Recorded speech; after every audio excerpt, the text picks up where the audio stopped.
Hello again, everyone. Welcome back. Well, hope you had a great Thanksgiving. And today we're going to start off the Christmas season with a monstrous cigar in cost. Anyway, this is the rather rare but very expensive Cohiba Spectre.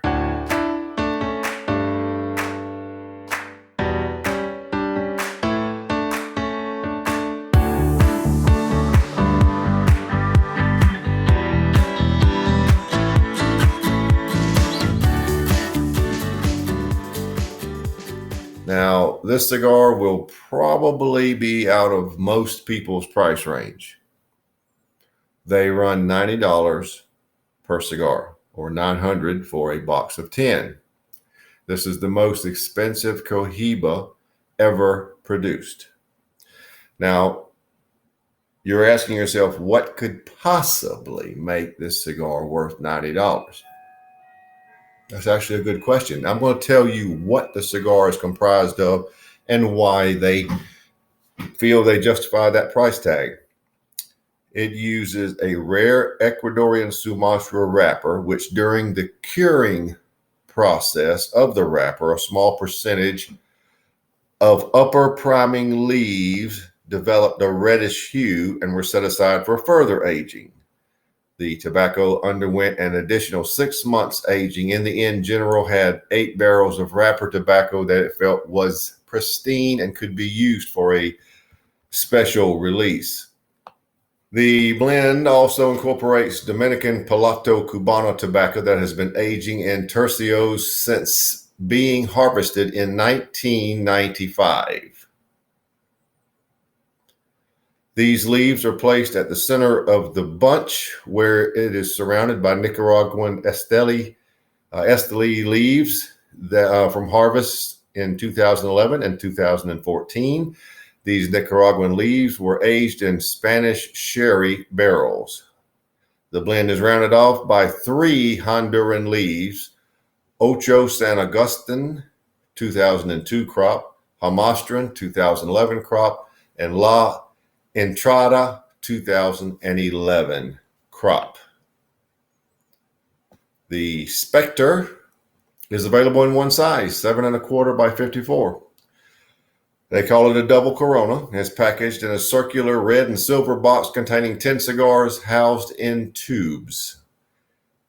And as I said, each box is $900 or $90 per individual cigar. Now, I have seen these available online at no discount. They are $90 straight up or $900 for a box. I had one of these cigars September, October, November, 2 months ago. Well, actually, while I was in Jamaica, I sampled one. And I got to be honest, I wasn't very impressed. So I'm hoping maybe they needed to sit and rest. So I'm going to be totally honest and tell you what I think of this cigar. Going in, I would expect a $90 cigar to blow me away. Will it? We'll see. So let's get right to it. The new Cohiba Spectre. What is the most money you have spent on one single cigar? How close did it come to $90? Probably a ways away, if I had to guess. Now, nice looking band. I mean, you can't smoke the band, but still, it's a nice hologram type band in the certain lights, and probably not these. You can really see a lot of hologram effects. Very nice looking band. Very nice cigar, actually. At 54 ring, we're right in line with what I like. 7.25. That's pretty long, so we may be here a while.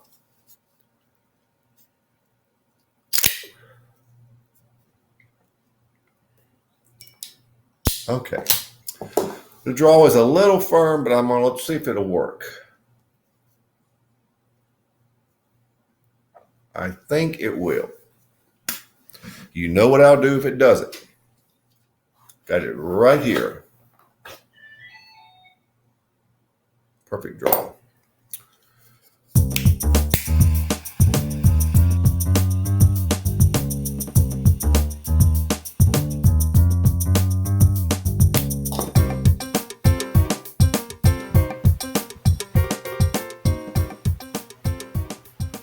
All right, one thing I wanted to tell you, I didn't tell you in the outset at the beginning. All these cigars are made in the Dominican Republic by one team. The roller is Zaroma Cepedas, and the buncher is Ruben Dario Perez. Those are the two people that make the cigars total. Um, the entire production is 180 boxes or 1,800 cigars. That's it. Okay, your first flavors are, first of all, you're going to get a ton of an earthy black coffee and a lot of above average amount of black pepper. But besides that, you're going to get, it's on the par of that candy like orange citrus, but think low grade, low amount. It doesn't jump out at you. It's there.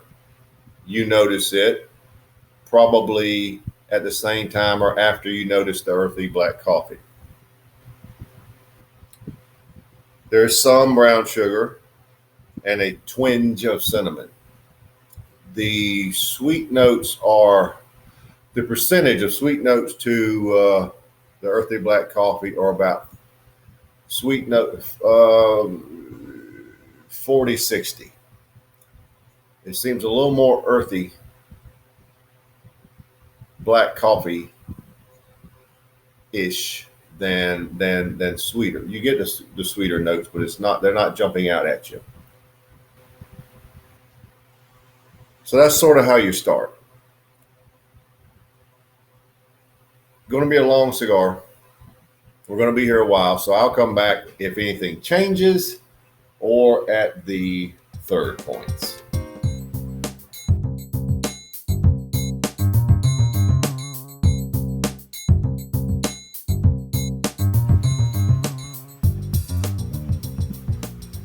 Well, I'm here at the first third.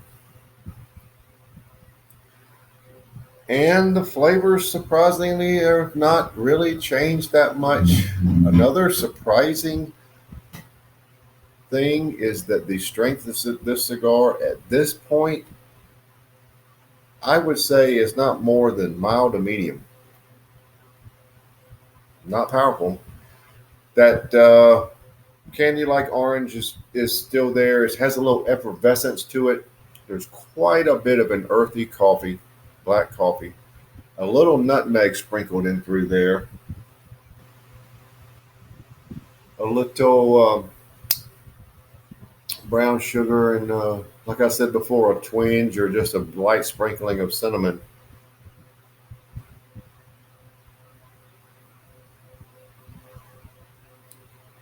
The finish has aspects of nutmeg and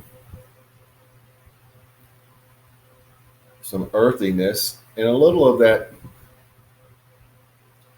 It's almost like a shadow of that candy like orange citrus, just a touch with an earthy type nutmeg.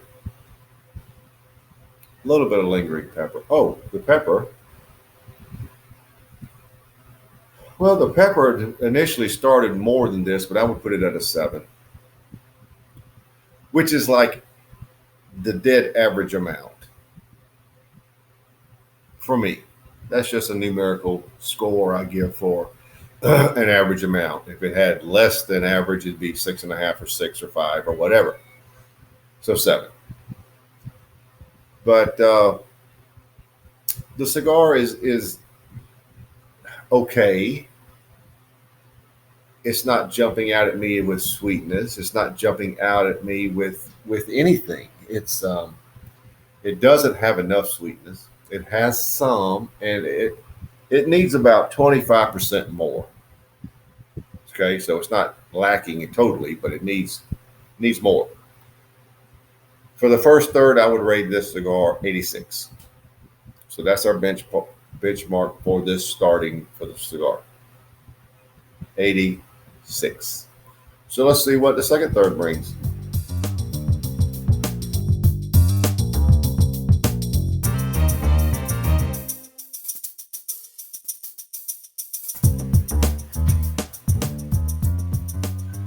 Well, finished with the second third. Although your flavor notes are still the same, there are no new flavors entering into the cigar. Well, unless you count bitterness. The nutmeg has risen. The sweetness has dropped a little below where it was, and there is a little touch of bitterness to the cigar. There's still a lot of earthiness, uh, earthy black coffee, medium bodied maybe at the most. The finish has some of that. Well, I already said it had an earthiness to it and nutmeg type flavors. I've really lost the sweetness. Any sweetness resembling that candy like orange citrus or faint amounts is now gone. And some of the bitterness is wafted over. There is a little decent lingering black pepper. Um, it's not hitting on a lot of cylinders with me right now. Actually, for this second third, I would drop it to 84. Bitterness didn't help at all. Now, folks, I've got a lot of reviews out there, and a lot of you think I have a pretty good review record and agree with a lot of them. If you don't, that's fine. But by and large, people seem to agree. I'm just reporting what I taste, and this is just not hitting on a lot of cylinders, like I said. Although most of you probably will never have this cigar, you can mentally taste it based on what I'm telling you, because that is what it tastes like. Let's see what the final third brings.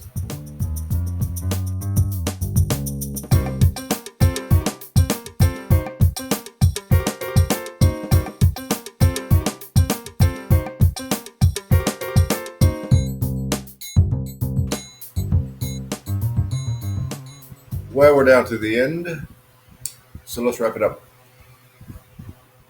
Just about the same from the midpoint to the end. I did lose some of the bitterness, though. I don't know why it came in. I don't like bitterness. Nobody does. But overall, it's still about the same makeup and same general comments. It could use a little more sweetness, and it has no strength to speak of. I give it a medium, but that's maybe being generous. The finish has lost its bitterness too. Now, one thing I can say about the cigar, you get plenty of bang for your buck, as much bang as you can. I mean, what we at hour and 46 minutes, but the cigar for its price tag, for me, it just was a miss. Now it has some redeeming qualities. It's not horrible. It's not that it's bad. It's just that it's not good. For the final third, I'll maintain the 84 rating. It won't affect the final score. I checked. Even if I gave it an 85, your average score is going to be 85. And that's probably where it should be, in my opinion. One reviewer on an internet of 5 million reviewers. This is an 85. That's the best I can tell you. It's $90 a stick. So if you have the opportunity to purchase one, you can decide for yourself based on this review or what you hear from other people. But from this reviewer, I humbly say the new Cohiba Spectre 85.